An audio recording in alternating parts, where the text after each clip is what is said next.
નમસ્તે વિદ્યાર્થી મિત્રો, આપનું આ ચેનલ ઉપર હાર્દિક સ્વાગત છે.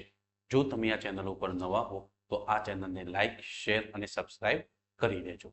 ઓકે, તો ચલો આજે આપણે કોન્સ્ટેબલ 2016માં જે મેથ્સ અને રીઝનિંગના ક્વેશ્ચન લેવાયા હતા એનું આપણે વન બાય વન સોલ્યુશન જોઈશું. ઓકે, તો ચલો.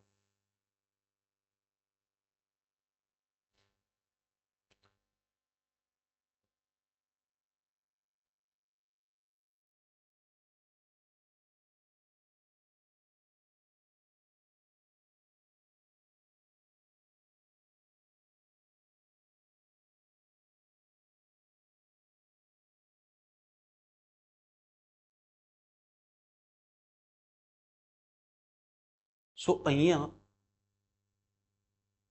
તમારું આ વિદ્યાર્થી મિત્રો શ્રેણીનું ક્વેશ્ચન છે. સો તમે અહીંયા જોશો તો શ્રેણીને ધ્યાનથી એના આંકડાઓને જોશો તો આપણને ખબર પડે છે કે ભાઈ અહીંયા 3 પછી 9 આવે છે, 9 પછી 27 આવે છે. તો આપણે અહીંયા ફાઇન્ડ આઉટ કરવાનું છે. તો આપણને એટલી ખબર પડે કે આ 3 એટલે 3 ની કેટલી ઘાત કહેવાય? 1 ઘાત. આ 9 છે તો 3 ની કેટલી ઘાત કહેવાય? 2 ઘાત. અને 27 છે તો 3 ની કેટલી ઘાત કહેવાય? 3 ઘાત. તો આગળ તમારો જે આન્સર આવશે 3 ની કેટલી ઘાત આવશે? 4 ઘાત. એટલે મીન્સ તમારો આન્સર કેટલો આવશે ભાઈ? 81 છે તમારા ક્વેશ્ચનનો શું આવશે? કરેક્ટ આન્સર આવશે. અને માન લો કે જો આગળ પૂછ્યું હોત તો આપણે આ રીતે જો અલ્ટરનેટ લઈને સો અહીંયા 4 માં 2 ઉમેરું એટલે કેટલા થાય? 6. 6 માં 2 ઉમેરું એટલે કેટલા થાય? 8. સો 8 માં 2 ઉમેરો તો 10. જો આગળનો આંકડો પૂછ્યો હોત તો તમારો આન્સર શું આવત? 10. પણ અહીંયા તમને અહીંયા પૂછો છે આપણો કરેક્ટ આન્સર કેટલો આવશે? 81 છે કરેક્ટ આન્સર આવશે. હોપ તમને ક્વેશ્ચનમાં ખબર પડી હશે. ચલો move to the next question.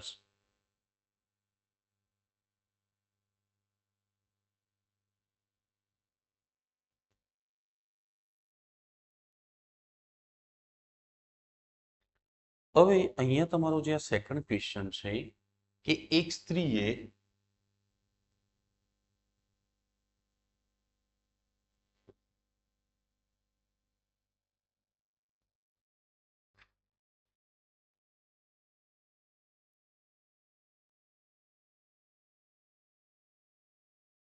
અહીંયા તમારો જે સેકન્ડ ક્વેશ્ચન છે કે એક સ્ત્રીએ પુરુષને આંગળી ચીંધીને કહ્યું કે, તો મીન્સ આપણે અહીંયા એક સ્ત્રી દોરીશું અને એક બીજું કેરેક્ટર કોણ છે અહીંયા? પુરુષ. સો મીન્સ એક સ્ત્રીએ પુરુષને આંગળી ચીંધીને કહ્યું કે તેના ભાઈનો પિતા. સો આ બ્લડ રિલેશનના ક્વેશ્ચનમાં તેના, મારું, આ કોના માટે યુઝ થયું છે એના પર તમારે ફોકસ કરવું પડશે. સો તેના એટલે કે આ પુરુષના, સો તેના ભાઈ એટલે કે આ પુરુષનો ભાઈ છે, અને એનો પિતા એટલે કે બંનેનો પિતા. તેના ભાઈનો પિતા એ મારા દાદાનો, એ મારા કોના માટે વપરાય છે? સ્ત્રી. તો સ્ત્રીના દાદા ક્યારે થાય? એના અહીંયા એક પપ્પા હોય અને એના પપ્પા એ સ્ત્રીના શું થાય? દાદા. સો એ મારા દાદાનો એકમાત્ર પુત્ર છે. એટલે કે આ પુરુષના ભાઈના પપ્પા એ સ્ત્રીના દાદાનો એકમાત્ર પુત્ર છે. આ કોણ છે ભાઈ? એકમાત્ર પુત્ર. સો મીન્સ આ જો સ્ત્રીના દાદાનો એકમાત્ર પુત્ર હોય એટલે કે આ કોણ છે ભાઈ? સ્ત્રીના પપ્પા છે. આ કોણ છે? સ્ત્રીના પિતા છે. તો ભાઈ આ તમે અહીંયા તમે જોશો તો ભાઈ આ પુરુષ છે, એનો ભાઈ અને એના પિતા, એના પિતા પણ કોણ છે? સ્ત્રીના પિતા. સો મીન્સ જે આ પિતા છે એને 3 બાળકો છે, 2 દીકરાઓ છે અને એક દીકરી છે. તો પછી તમને ક્વેશ્ચનમાં શું, સ્ત્રીનો પુરુષ સાથે શું સંબંધ થાય? તો સ્ત્રીનો પુરુષ સાથે એટલે કે આ પુરુષ સ્ત્રીને શું કહેશે? સો ભાઈ 3 જણા એક જ પિતાના સંતાનો છે, તો માટે આ પુરુષ છે આ સ્ત્રીને શું થશે ભાઈ? એટલે પુરુષ છે સ્ત્રીને શું કહેશે? બહેન થશે. સો માટે કરેક્ટ આન્સર શું આવશે? પુરુષની બહેન છે તમારા ક્વેશ્ચનનો શું આવશે? કરેક્ટ આન્સર આવશે. હોપ તમને ક્વેશ્ચનમાં ખબર પડી હશે. ચલો move to the next question.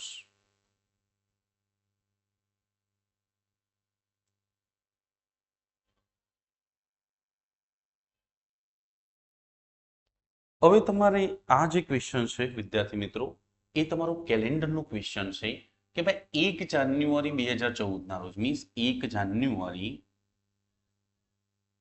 2014 ના રોજ તમને અહીંયા કયો વાર આપ્યો છે? બુધવાર. તો તમને કઈ તારીખે પૂછે છે ભાઈ? 1 જાન્યુઆરી 2015. સો અહીંયા તમે આ ટાઈપના ક્વેશ્ચનમાં જો તારીખ સમાન આપેલી છે, મહિનો પણ સમાન આપેલો છે, ખાલી વર્ષ 2014 ની જગ્યાએ શું કરવાનું છે આપણે 2015. સો આ ટાઈપના ક્વેશ્ચનમાં આપણે જો સાદું વર્ષ હશે તો +1 દિવસ કરીશું, આગળના દિવસમાં જવાનું હશે તો, અને જો પાછળના દિવસમાં જવાનું હશે તો -1 કરીશું, અને જો લીપ વર્ષ હોય તો આગળના દિવસમાં +2 કરીશું અને પાછળના દિવસમાં કેટલા કરીશું -2. સો તમે અહીંયા જોશો તો આપણે 2014 માંથી આપણી જર્ની સ્ટાર્ટ કરવાની છે. સો ત્યારે તમે 2014 માંથી ગુસ્સો તો ફેબ્રુઆરી આવે છે. તો જ્યારે પણ તમારે કોઈ વર્ષમાંથી પસાર થવાનું હોય ત્યારે ફેબ્રુઆરીની ખાસ ધ્યાન રાખવાનું રહેશે, કારણ કે ફેબ્રુઆરી એવો મહિનો છે જેમાં 28 કે 29 દિવસ આવતા હોય છે, જે લીપ વર્ષ અને સાદા વર્ષને અલગ પાડતા હોય છે. સો માટે આપણે 2014ના જે જાન્યુઆરીમાંથી ગુસ્સો તેમાં ફેબ્રુઆરી આવશે જાન્યુઆરી. પણ આ 2014 એટલે કે આ 14 છે ચારે ભગાતા નથી, મીન્સ એ કેવું વર્ષ છે? સાદું વર્ષ છે. તો માટે આપણે જ્યારે 2014 માંથી 2015 માં જવું છે તો પ્લસ કેટલા કરીશું આપણે 1. તો બુધવાર છે તો તમારો કરેક્ટ આન્સર કેટલો આવશે ભાઈ? ગુરુવાર છે તમારા ક્વેશ્ચનનો શું આવશે? રાઈટ આન્સર આવશે. માટે કરેક્ટ આન્સર શું આવશે? સી છે તમારો ક્વેશ્ચનનો શું આવશે? કરેક્ટ આન્સર આવશે. હોપ તમને ક્વેશ્ચનમાં ખબર પડી હશે. ચલો move to the next question.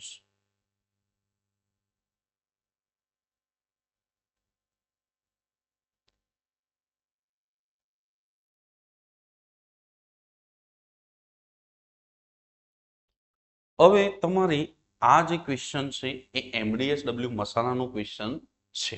Okay, સો તમારે અહીંયા 10 માણસો એક કામ 10 દિવસ. તો પહેલી લાઈનમાં જે ડેટા આપ્યો હોય એને આપણે આ રીતે લખીશું M1 ગુણ્યા D1. અહીંયા કલાક નથી આપ્યો, અહીંયા W1 લખીશું. બરાબર બીજી લાઈનમાં આપણને ડેટા આપ્યો છે M2 ગુણ્યા D2 અને નીચે શું લખીશું? W1. ભાઈ જો આ ક્વેશ્ચનને ઉડાડવા હોય તો સેકન્ડોનું કામ છે, પણ એક ટીચરની ફરજ હોય છે કે સામેવાળા બાળકને ખબર પડે. માટે હું તમને એકદમ વ્યવસ્થિત ધીમે ધીમે ચલાવું છું.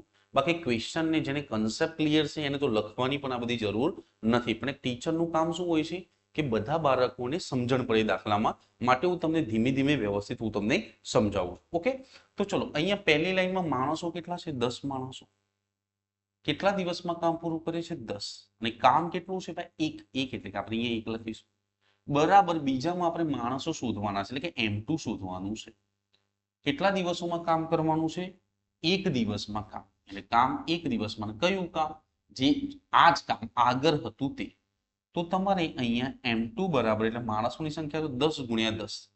એટલે તમારે જે માણસો જોઈએ એ કામને પૂરું કરવા માટે કેટલા જોશે ભાઈ? 100 માણસો જોશે. હોપ તમને ક્વેશ્ચનમાં ખબર પડી હશે. ચલો move to the next questions.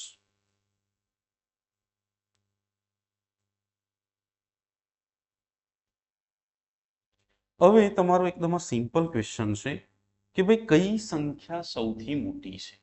તો જ્યારે માઇનસ માઇનસ આપેલી હોય બધી સંખ્યાઓ, તો એમાં જે સૌથી નાની સંખ્યા હોય એ સૌથી મોટી સંખ્યા થાય.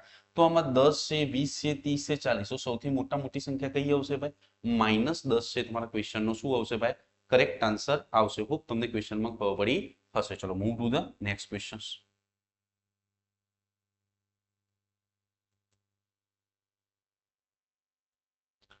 હવે તમારે આ જે ક્વેશ્ચન છે વિદ્યાર્થી મિત્રો, એ તમારો સાદા રૂપનો ક્વેશ્ચન છે. ઓકે, તો તમે અહીંયા જોશો તો આપણને 1000 આપ્યું છે. હવે અહીંયા 5 છે તો પોઈન્ટની પાછળ કેટલી સંખ્યા છે? 1 અને 2. તો નીચે કેટલા 0 આવશે? 2. એટલે કે અહીંયા 100 બનાવશે. અહીંયા પણ 0.1 આપ્યું છે તો પોઈન્ટની પાછળ કેટલી સંખ્યા છે? 2. તો મીન્સ 2 0 આવશે. અને અહીંયા કેટલા છે? 100. સો આ 2 100 કટ થઈ ગયા. આ 2 0 કટ થઈ ગયા. તો 10 ગુણ્યા 5 એટલે કેટલો આન્સર આવશે? 50 છે. તમારા ક્વેશ્ચનનો શું આવશે? કરેક્ટ આન્સર આવશે. હોપ તમને ક્વેશ્ચનમાં ખબર પડી હશે. ચલો move to the next question.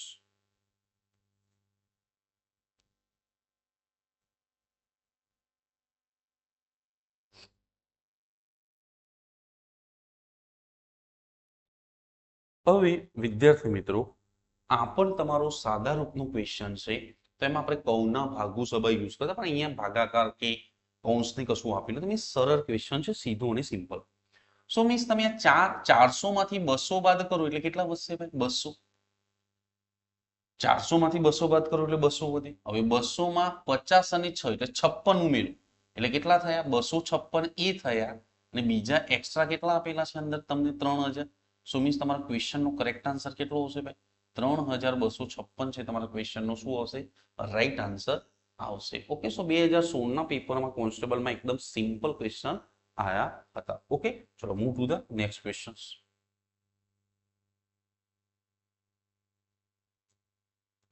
હવે તમારે આ છે એ એનાલોજીનો ક્વેશ્ચન છે, મીન્સ કોઈકની સાથે કંઈક રિલેશન આપ્યું હશે. સો મીન્સ આપણે મકાનની આજુબાજુ આપણે શું બનાવીએ છીએ ભાઈ? દિવાલો. મકાન ઊભું કરવું હોય તો આપણે એની આજુબાજુ શું હશે? દિવાલો. સો મીન્સ તમારે દેશ છે તો આના સંદર્ભમાં દેશ સાથે શું સાચું હોય? તો મકાનની આજુબાજુ દિવાલ હોય. સો મીન્સ તો તમારે દેશની આજુબાજુ શું હોય ભાઈ? તો શું આવશે કરેક્ટ આન્સર? સરહદ છે તમારા ક્વેશ્ચનનો શું આવશે ભાઈ? કરેક્ટ આન્સર આવશે. ખૂબ તમને ક્વેશ્ચનમાં ખબર પડી હશે. ચલો move to the next question.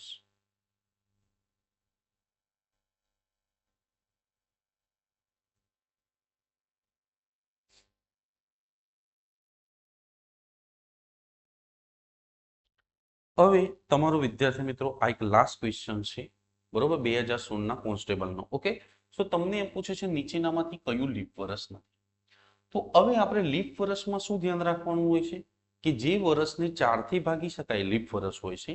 પણ હા, સદી એટલે કે સોના ગુણાકારમાં હોય, 100, 200, 300, 400, 500. તો સોના ગુણાકારમાં જે વર્ષ આવતા હોય એને સદીમાં લઈશું. તો એને આપણે લીપ વર્ષ છે કે સાદી વર્ષ છે એ નક્કી કરવા માટે આપણે એને 400 થી ભાગતા હોઈએ છીએ. તો તમે અહીંયા જુઓ, આ સોના ગુણાકારમાં વર્ષ નથી. સો મીન્સ આ ચારે ભગાય છે, કારણ કે ચારની ચાવીમાં શું હોય? જો પાછળના બે આંકડા 4 થી ભગાય તો એ ભગાય. તો મીન્સ આ તો લીપ વર્ષ છે. હવે 1800 છે સોના ગુણાકારમાં, 100 ગુણ્યા 18 એટલે 1800. સો મીન્સ આને તમારે 400 થી ભાગવું પડશે. તો તમે જ્યારે 400 થી કટ કરશો, સો 220 પણ 18 થી 4 થી ભગાશે નહીં, માટે આ લીપ વર્ષ નથી. અને તમને એ જ પૂછ્યું છે ક્વેશ્ચનમાં, નીચેનામાંથી કયું લીપ વર્ષ નથી? માટે કરેક્ટ આન્સર શું આવશે તમારો?